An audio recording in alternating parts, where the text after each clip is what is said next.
KPBS On Demand is supported by Splatero, helping homeowners pay for home improvements by offering streamlined access to your home's equity with no additional monthly payments or new debt. Splatero provides a lump sum payment in exchange for a share of your home's future value. Pre-qualification available at splatero.com. Good morning, I'm Annika Colbert. It's Wednesday, January 6th. San Diego County getting ready to vaccinate the public. That story next, but first, let's do the headlines. San Diego County public health officials reported more than 1,800 new infections on Wednesday and 56 new deaths. That's the third highest number of single-day reported deaths. Health officials are attributing the rise in deaths to family gatherings over the holidays. Officials also reported a record number of 62 hospitalizations with 10 more people in intensive care units. The ICU capacity in San Diego still remains at 0% capacity. County Supervisor Nathan Fletcher was unanimously voted in as the chairman of the County Board of Supervisors on Wednesday. He says the county must tackle the COVID-19 pandemic, climate change, improve racial justice, and build more affordable housing. He'll serve as chairman along with Nora Vargas as vice chairwoman and Joel Anderson as chair pro tem. Home prices in San Diego County are expected to increase by more than 8% over the next year. It's the largest such increase in the nation. That's according to a new report out from CoreLogic. The report says single-family homes will increase the most due to a low inventory driving up prices. From KPBS, you're listening to San Diego News Now. Stay with me for more of the local news you need.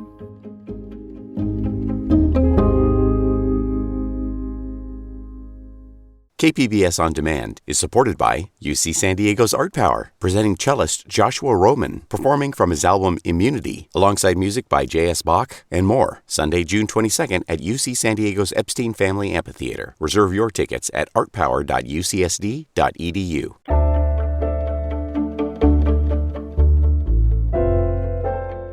Only about 1/3 of available vaccine doses have so far been given out in the state, and now California has begun to allow dentists to administer vaccines. KPBS health reporter Taryn Mento says San Diego County is also taking local measures to expand vaccine access to prioritized groups. Nearly 200,000 vaccine doses made their way to San Diego County facilities, but vaccinators have only administered about 47,000. Dr. Rodney Hood is a San Diego physician who sits on state and county vaccine advisory groups. He says the county is launching regional vaccination sites, or pods, to make it easier for prioritized groups to access a vaccination. Because it's easier to have strategic pods rather than trying to get it to the small practices because of the storage issues. The local advisory group that Hood helps chair is meeting to discuss vaccinations for critical workers, older adults, and those with medical conditions. But there are still many more vaccinations to be done before we reach those populations. That story from KPBS health reporter Taryn Mento. A San Diego County spokeswoman did not immediately respond to questions about when the pods will be launched or where. Restaurants in Carlsbad will not be facing tougher enforcement for public health regulations. Some Carlsbad City Council members had wanted to put teeth in enforcement of the regulations by Carlsbad police, but KPBS reporter John Carroll says a majority of the City Council decided to leave things as they are. Ever since the state issued stay-at-home orders in early December, sit-down dining, whether inside or out, has been forbidden. But some restaurants in Carlsbad have chosen to defy the orders. Michael Curran is a lawyer representing restaurants, gyms, and salons across the county, including in Carlsbad. He says the way Carlsbad police have been handling violations is the right way. Carlsbad police have pretty much come in and said, well, you're aware of these orders. You're supposed to be following them, but we see that you're not. We see that you're in the midst of a peaceful protest. Here's a box of masks. Have a nice day. Carlsbad City Council member Corey Schumacher asked for Tuesday's meeting specifically to address the issue. She says the county has already issued 28 cease and desist orders in her district alone. John Carroll, KPBS News.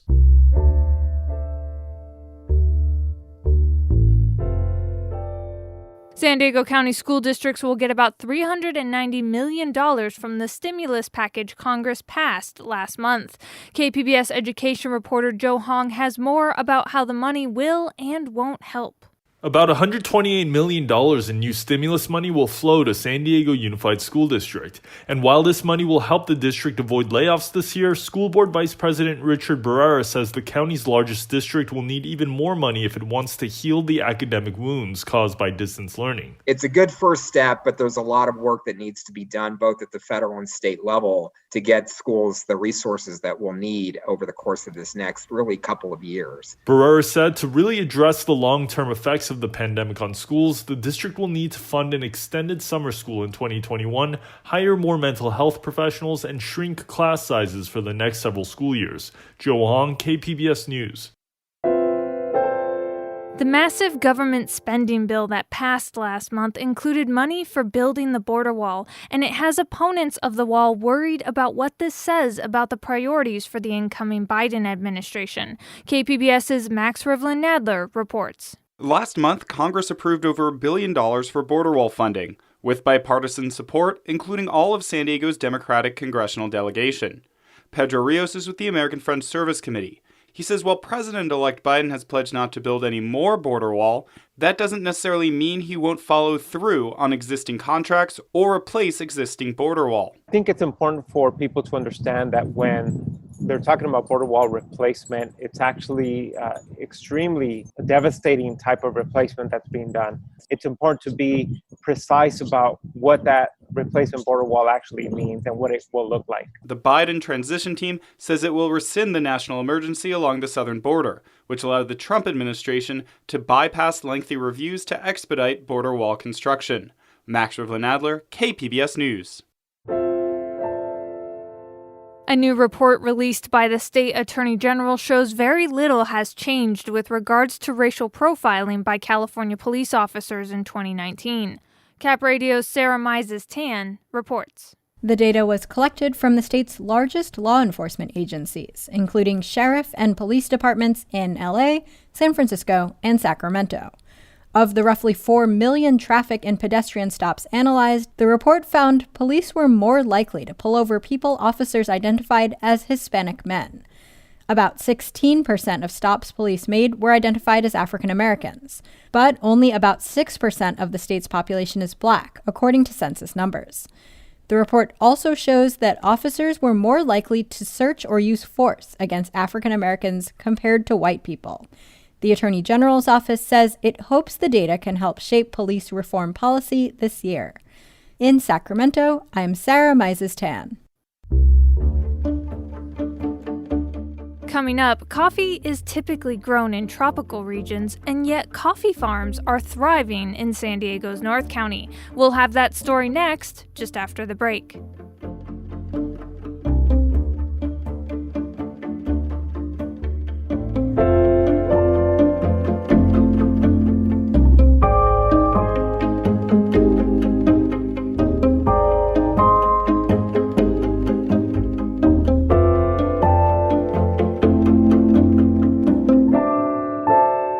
KPBS On Demand is supported by Markel Design and Remodeling, helping homeowners with their home remodeling needs. From ADUs to kitchen remodels, room additions, and custom homes, Markel Design and Remodeling can help homeowners design and build their dream homes. More at trustyourhometous.com.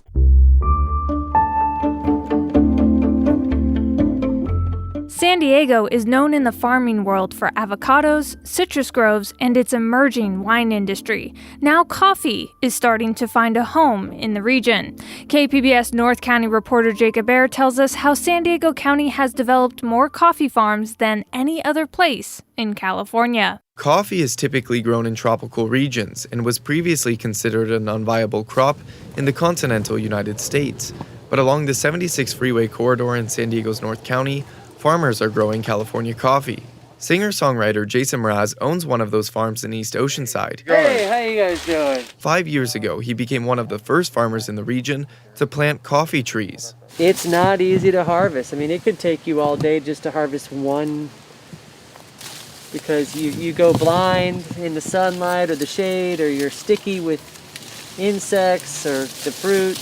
Mraz's coffee trees tower overhead at nearly 10 feet tall and are planted between avocado, banana, and other full-size fruit trees in a dense tropical terrain.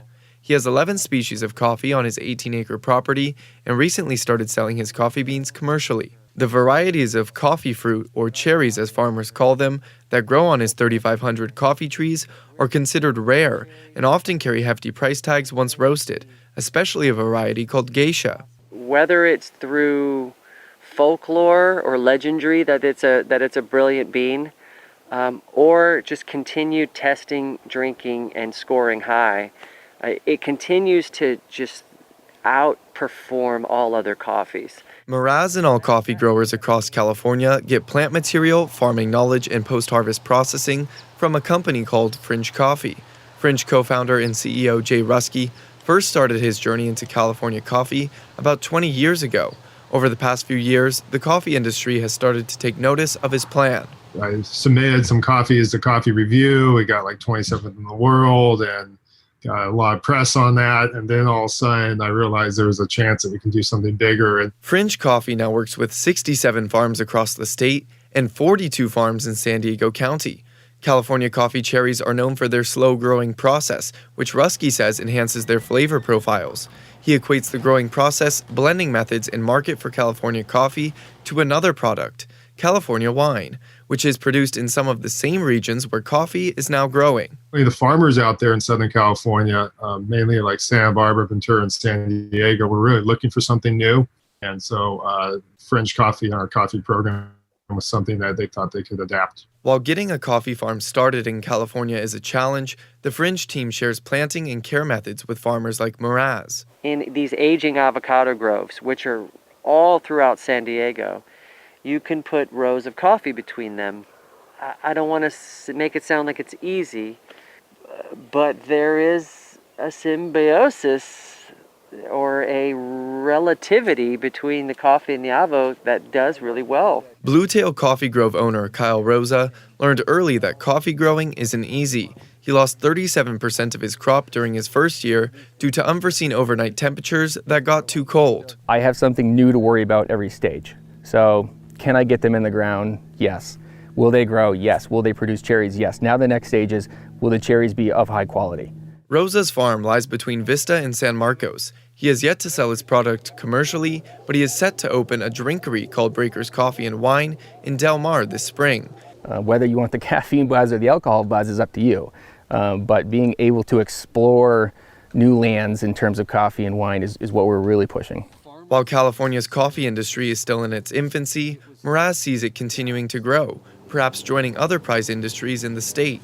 He says there could even be a future in agrotourism for the North County. Even if people just wanted to drive around and look at fruit trees, this is a unique place to do that, to see things that you may have never seen with your eyes before. Perhaps one day soon, San Diegans will see something else new, California coffee on the menu of their local cafe. That story from KPBS North County reporter Jacob Ayer. And that's it for the podcast today. Be sure to catch KPBS Midday Edition at noon on KPBS Radio, or watch KPBS Evening Edition at 5 o'clock on KPBS Television. And as always, you can find more San Diego news online at kpbs.org. I'm Annika Colbert. Thanks for listening, and have a great day.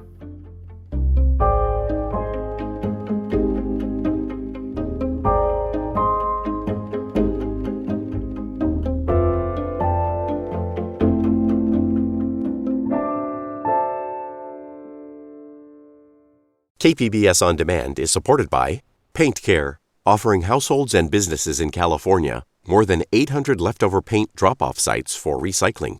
Quantities of 100-plus gallons of paint may qualify for a large volume pickup.